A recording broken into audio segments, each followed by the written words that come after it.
mean, our plan was always Germany first, but as Deepak would know, and most importers into Germany, it's a very hard country to get into. You know, it really is at one end of the scale. And I mean, we knew that, but actually doing it, and then there's timing, there's so many things. So Germany was always our first ambition, I guess. But in the meantime, it seemed that UK was that much easier. So UK quickly slipped past Germany to be our first country that we exported to. And I guess this goes back to what we were discussing, which was, you know, yesterday, which was about which countries do you want to be in? And it comes down to your individual or the company's vision, and, you know, what is it? What is your product, first of all, and who is your target market?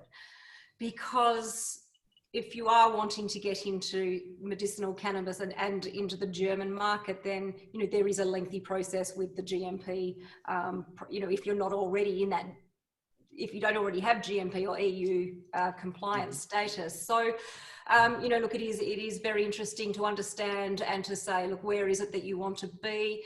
Now, even though there are many countries part of the EU, you would think that the EU has a standard framework for how to import medicinal cannabis, but it doesn't. And each country, no matter if it's in the EU or Oceania or Americas, you know, there's somewhere on a scale from here to here. And it's, where is that country? Is it ridiculously strict like Germany and perhaps even some of the South American countries?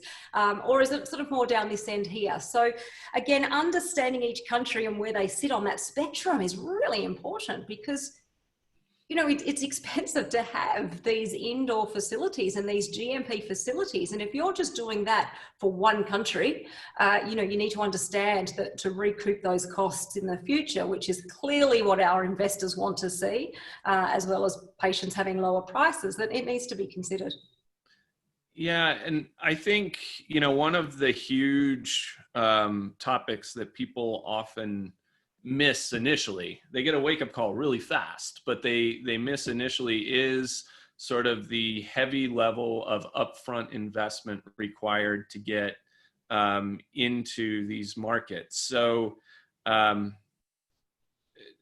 like to actually hear both of your perspectives on this, but when looking at sort of entering new markets, whether it's in the EU or elsewhere, how are you doing the calculus in terms of short-term and long-term return on investment to make the decision to do that? Because you could stay in whatever your home market is and build a solid business that way. I appreciate the drive behind, you know, goals to expand more globally, but how are you looking at the long-term ROI calculation when you look at these investments? I'm happy to go first there, because for us it was really simple. You look at the Australian market, clearly we're an Australian company and we wanted to supply domestically, but for us, you look at the numbers in Australia and there's only 25 million. You know, you might be able to break even if you're lucky, but if you're wanting to get economies of scale, be competitive with pricing as well as make profits, then you need to look above and beyond just Australia. So that was always, you know, one very important factor.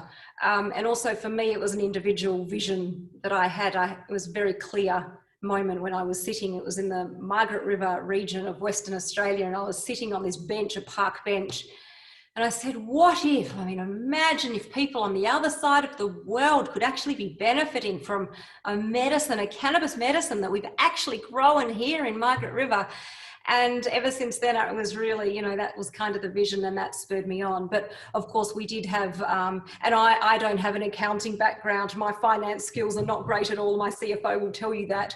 But I have the people, my partners alongside me, and they're constantly doing those numbers and saying, this is what we need to be doing. But we did need to make that strategic decision from the very beginning. What is our product offering? You know, what is our market? What is our longer term play? Is it recreational? Is is it just bottled product where you're sending it to Australia, which has very different requirements to that of Germany, to that of UK, to that of New Zealand. So it's really understanding each country and where you want to end up.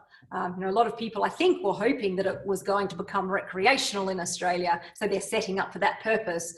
Whereas we've kind of said, no, we're strictly pharmaceutical.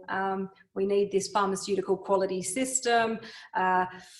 Admittedly, we're not a big pharma. We don't have the deep pockets as the Bayers and the Pfizers. And so our PQS system, which needs to be Rolls Royce, it can't be, we don't have that kind of funds, that kind of money behind us. So let's start with a sort of a Hyundai version and build up as time progresses to get to the Rolls Royce version of this PQS quality management system that, we're currently implementing and progressing to make sure that we have this high quality medicine that is compliant and with EU regulations, because we know that's the highest pharmaceutical, I guess, certification or authority across the globe.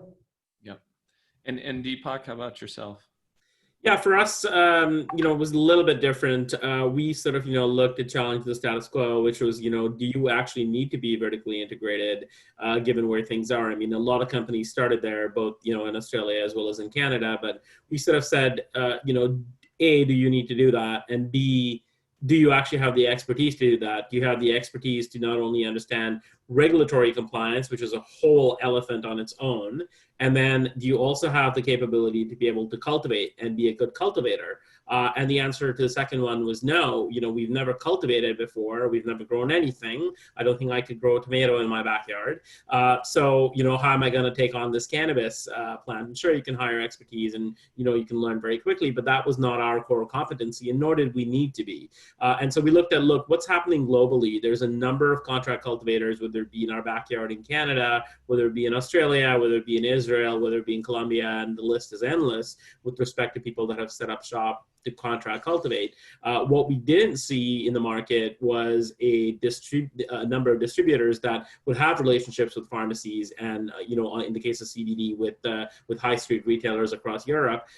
And we decided to zone in on that and focus in on that. I think just to Fleta's point, the key element is, what is your product? And I think that's the question that you need to be asking yourself, because no longer is it good enough to just have a license either on the distribution side or on the cultivation side. No longer is it good enough to, just be a first mover. Those days have long passed us with respect to cannabis. The other thing I want to talk about is, we're talking about EU GMP, and that's what this webinar is about. I see a lot of people just, wanting to set themselves up as EU GMP and think they know what it means to be EU GMP. But when they actually get into the business, it's a whole other realization. So one of the things that I want to say to people that are listening in is, ask yourself why you want to be EU GMP. What are you going to actually get at the end of it? And yes, there's a significant market potential out there for companies that do understand all of the various hoops that you need to jump through. But are you going to be able to jump through each and every one of those hoops? And are you going to be able to, to Fleta's point, successfully launch a product in Germany? Because don't underestimate the requirements that are placed upon you. Just because in Canada it's very easy for me to grow something and put it onto the market doesn't mean I can do that in Germany. In Australia, it's a little bit more of a complicated process, but it's certainly not even close to where it's at in Germany. And then the other aspect is, keep in mind, when you do get to Germany, if you're on the distribution side, every state has its own regulations. They're completely different from each other. So where are you going to set up shop? Are you going to set up shop? Are you going to partner with someone? How are you going to generate prescriptions? I mean, there's a whole host of other things that come into this.